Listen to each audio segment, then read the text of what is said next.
안녕하세요. 신경과 전문의 박지현입니다. 저는 서울 양재에 있는 삼성 스마트 신경과에서 주로 어지럼증, 두통, 말초신경병, 신경통증, 수면장애 등 각종 신경계 질환을 진료하고 있는 18년차 신경과 전문의입니다. 종아리에 쥐나는 분들이 생각보다 정말 많이 있어요. 이게 뭐 그냥 단순히 피로다 이렇게 넘길 건 아닌 것 같아요. 우리가 좀 충분히 관리하고 예방하면 좋아질 수 있는 증상인데, 쥐난 경험을 해보신 분들은 알겠지만 이게 자다가 쥐가 난다는 건 엄청나게 심한 통증이고 잠도 못 자게 만들고, 또 쥐가 자꾸 나다 보면 쥐 나는 게 무서워서 또 불면증이 생기기도 하거든요. 그래서 또 예방하고 관리할 수 있으면 너무 좋을 것 같습니다.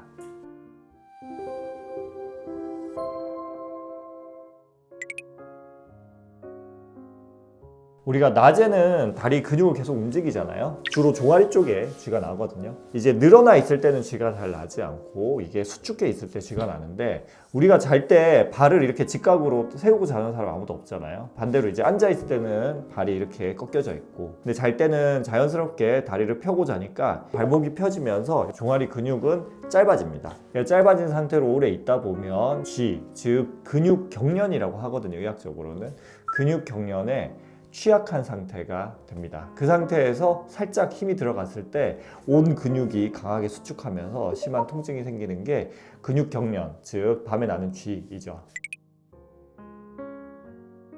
근육에 내가 힘을 준다고 하면 정확하게 우리가 써야 될 근육만 힘을 들어가게 되잖아요. 근데 쥐가 난다는 거는 여기 근육들이 일꾼이라고 하면 필요한 일꾼 몇 명만 일을 해야 되는데, 이 주위에 있는 모든 일꾼이 다 일을 하게 되는 거예요. 강하게 수축을 하게 되면 혈류가 떨어지게 됩니다. 혈류가 떨어져서 주위에 산소 공급이 안 되게 되면서 우리는 통증을 느끼게 되거든요. 근육이 적당히 일을 해야 되는데 우리 뇌가 내리지 않는 명령을 얘 마음대로 너무 과하게 일을 하다 보니까 통증이 생기게 됩니다. 저희 환자분들 중에서 자다가 쥐가 나는 분들 물어보면, 특히 이제 저녁에 오후에 걷기 운동을 많이 하시는 분들이 정말 많이 있습니다. 우리가 걸을 때 다양한 다리의 근육을 쓰게 됩니다. 실질적으로 우리가 걷는 행동에서 체중이 제일 많이 실리고 제일 많이 부하가 걸리는 데는 바로 종아리 근육입니다. 물론 걷는 자세에 따라서 좀 다르긴 합니다. 그렇다고 걷지 말라는 건 아니에요. 좀 이따 설명드릴 여러 가지 이제 방법을 통해서 충분히 종아리 쥐는 예방할 수가 있습니다. 이 자기 전에 우리가 한 5분 혹은 10분 정도 해주는 스트레칭만으로도 거의 대부분의 쥐 나는 현상은, 야간 쥐 현상은 예방할 수가 있습니다. 스트레칭 방법은 몇 가지가 있습니다. 몇 가지가 있는데 제가 제일 대표적으로 연구가 되어 있고 저희 환자들한테 교육했을 때 효과 있는 것을 제가 알려드리도록 하겠습니다. 저 같은 경우는 처음에 이제 근육을 먼저, 근막을 풀어주는 마사지를 먼저 하라고 말씀을 드립니다. 이렇게 바닥에 다리를 펴고 앉아서 종아리 밑에 마사지 공이나 폼롤러를 놔두고 잘 이렇게 앞뒤로 좌우로 문질러 주면 되는데, 우리 종아리 근육은 다리의 안쪽과 바깥쪽이 있거든요. 약간 다리를 약간 안쪽으로 돌려서 다리 안쪽을 좀 풀어주고, 약간 바깥쪽을 돌려서 바깥쪽을 풀어주고, 이렇게 나눠서 가운데만 풀어주는 것보다는 안쪽 바깥쪽 나눠서 근막을 풀어주는 게 좋고, 해보면 아실 텐데 분명히 안쪽이든 바깥쪽이든 아픈 데가 있을 거예요. 누구나 다 있거든요. 그래서 그 아픈 데를 집중적으로 마사지를 해주시면 근막이 잘 풀어집니다. 이렇게 양쪽 합쳐서 한 5분에서 10분 정도 근육을 풀어주시고요. 그 다음에 할 것은 이제 다리 스트레칭이죠. 다리 스트레칭은 뭐 수건 같은 걸 발바닥에 걸어서 당기는 방법도 있는데, 벽을 이용하는 방법이 제일 간편하고 효과가 좋아서 권유드리고 있습니다.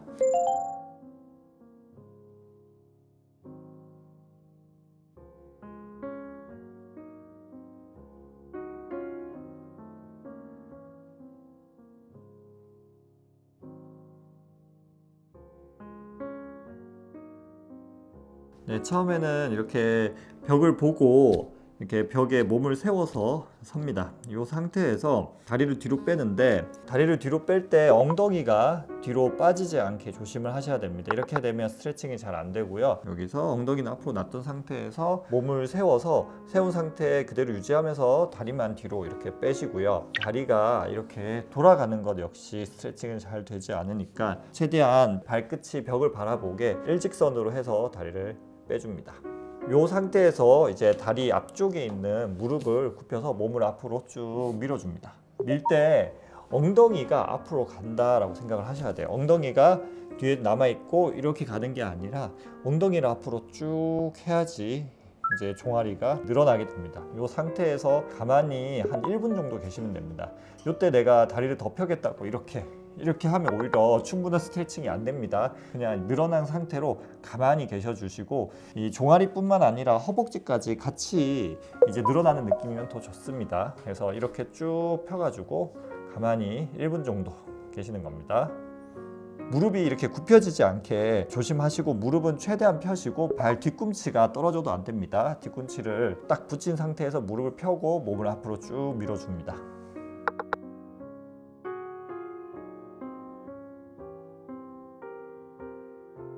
자기 직전에 하시는 걸 제일 권유드리는데 우리가 일상생활 하면서도 중간중간에 스트레칭을 해주시면 더욱 좋습니다. 우리가 젊은 분들 있죠. 뭐 10대, 20대, 30대, 뭐 한 40대 정도까지는 많이 걷고 따로 스트레칭을 안 해줘도 야간에 쥐가 난다거나 이런 일은 적습니다. 하지만 50대, 60대가 되면서 이제 근육의 회복 속도가 늦어지고 순환이 떨어지게 되면서 종아리를 무리하게 쓰고 난 다음에는 쥐가 잘 나게 됩니다. 그래서 걷는 거 많이 하시는 분들은 일단 걷는 양을 좀 줄이셔야 되고요. 걷기 전에도 관절을 잘 풀어주는 거 중요한데 쥐 예방 방지 목적으로 생각을 해보면 걷고 나서 스트레칭을 해주는 게 훨씬 더 중요합니다. 걷기 운동이 끝나고 난 다음에 스트레칭을 통해서 근육 속에 쌓인 젖산을 배출해주고 그쪽에 신선한 혈액산소를 공급을 해줘야 되는 거예요. 두 번째로 걷는 자세도 좀 중요합니다. 종아리에 부하가 많이 걸리기 때문에 걷고 나서 이제 쥐가 잘 나는 거거든요. 그러면 종아리 근육을 덜 쓰려면 어떻게 해야 되냐? 바로 허벅지 근육을 더 많이 쓰는 겁니다. 그냥 종아리만 이렇게 발로 뒤로 차면서 걷는 게 아니라 조금 더 무릎을 드는 거를 신경을 써보세요. 조금만 더 높이 들어주면 이 다리를 뒤로 차는 종아리에 걸리는 부하가 줄어들게 되거든요. 이 충격, 이 부하를 분산시키는 겁니다. 그래서 좀 큰 근육을 써서 걷는다라고 하면 훨씬 더 종아리 쥐가 덜 납니다. 집에서 간단히 할 수 있는 것 중에 하나는 물을 많이 마시는 겁니다. 혈액순환이 떨어져도 이제 근육의 쥐가 잘 떨어지고 거기에 도움이 되는 게 물이거든요. 물을 평소보다 많이 드셔보세요.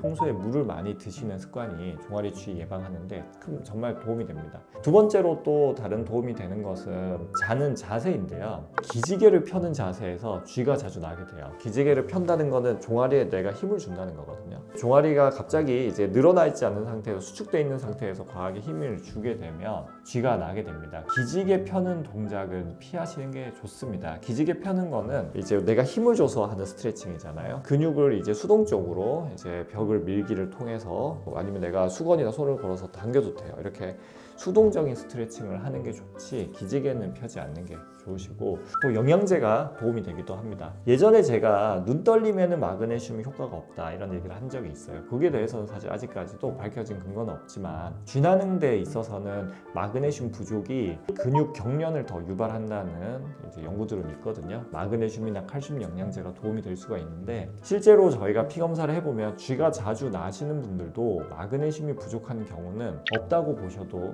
될 것 같아요. 우리가 통상적인 식사를 잘 하시는 분들이면 마그네슘이 부족할 일은 거의 없습니다. 뭐 도움이 될 수는 있겠지만 제 생각에는 스트레칭만 같이 확실하게 도움이 된다고 얘기하기는 좀 힘들 것 같습니다.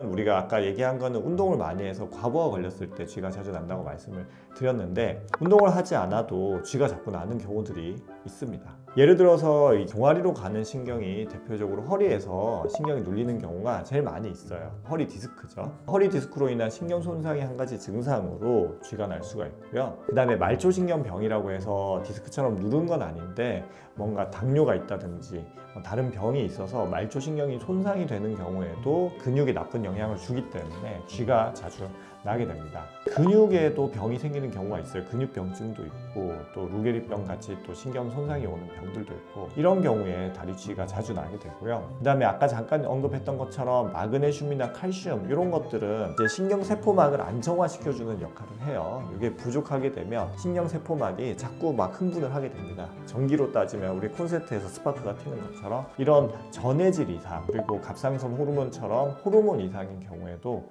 잘 생길 수가 있습니다. 있습니다. 최근에 이제 환자분들을 보다 보면 이제 고지혈증 약을 드시는 분들이 꽤 많이 있잖아요. 실제로 저도 고지혈증 약을 먹고 있는데, 스타틴이라고 하는 고지혈증 약이 이제 세포막에 약간 영향을 주거든요. 그래서 근육에 나쁜 영향을 주는 경우가 많이 있어요. 이 고지혈증 약의 부작용으로 쥐나는 현상이 증가하는 분들도 종종 있습니다. 제가 이제 말씀드리고 싶은 거는, 제가 앞서 말씀드린 스트레칭을 열심히 해보는 게 첫 번째로 제일 중요하고, 그런 스트레칭을 내가 한 1주, 2주 이상 했는데도 쥐가 전혀 낫지 않고 오히려 쥐가 계속 난다. 그리고 나는 뭐 걷기라든지 종아리에 무리 될 것도 전혀 안 하고 낮 동안에도 스트레칭 잘 한다. 그럼에도 불구하고 쥐가 자주 난다라고 하면 병원에서 혈액 검사나 이제 신경전도, 근전도 검사 같은 신경과 근육을 확인해 보는 검사를 해보시는 게 크게 도움이 됩니다.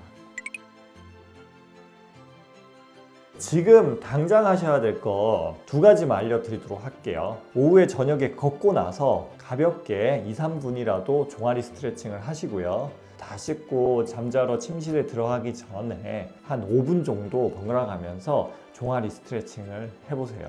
이것만 하셔도 다리에 쥐나는 것의 대부분을 충분히 막을 수 있습니다. 송샘 치고 일주일만 열심히 한번 해보시면 자면서 생기는 다리 통증 때문에 고생할 일 거의 없을 겁니다.